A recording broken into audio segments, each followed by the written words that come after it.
அழகுமலை ஜல்லிக்கட்டு போட்டியில் மாடுபிடி வீரர்களுக்கு இடையே ஏற்பட்ட தள்ளுமுள்ளு சம்பவத்தை தடுக்க போலீசார் லேசான தடியை நடத்தினர்.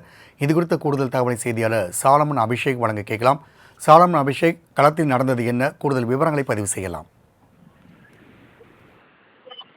நிச்சயமாக ராம்குமார்.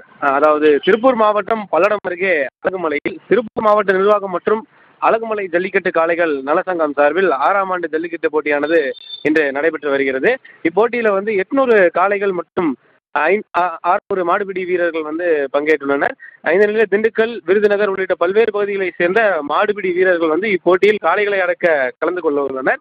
12 சுற்றுகளாக நடைபெற உள்ள இப்போட்டியில சுற்று ஒன்றுக்கு 50 மாடுபிடி வீரர்கள் வீதம் அனுப்பப்பட்டு வரும் நிலையில உரிய மருத்துவ பரிசோதனைக்கு உட்படுத்தப்பட்ட பிறகே அவர்கள் களத்திற்குள் அனுமதிக்கப்பட்டு வருகின்றனர்.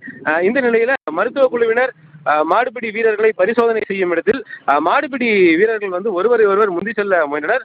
அப்பொழுது பாதுகாப்பு பணியில் ஈடுபட்டிருந்த போலீசார் அவர்களை தடுக்க முயன்ற போது போலீசாருக்கும் மாடுபிடி வீரர்களுக்கும் இடையே தள்ளுமுள்ளானது ஏற்பட்டது.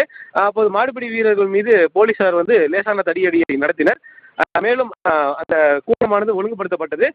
3ஆம் சுற்று நடைபெற்று வரும் நிலையில போலீசாருக்கும் மாடுபிடி வீரருக்கும் இடையே தள்ளுமுள்ளு ஏற்பட்டதால அப்பகுதியில் சிறிது நேரம் பரபரப்பானது ஏற்பட்டது. மேலும் மாடுபிடி வீரர்கள் தற்பொழுது வரிசையாக அமர வைக்கப்பட்டு அவர்களுக்கு பரிசோதனையானது நடைபெற்று வருகிறது. ராம்குமார். சாலமன் அபிஷேக், தகவலுக்கு நன்றி.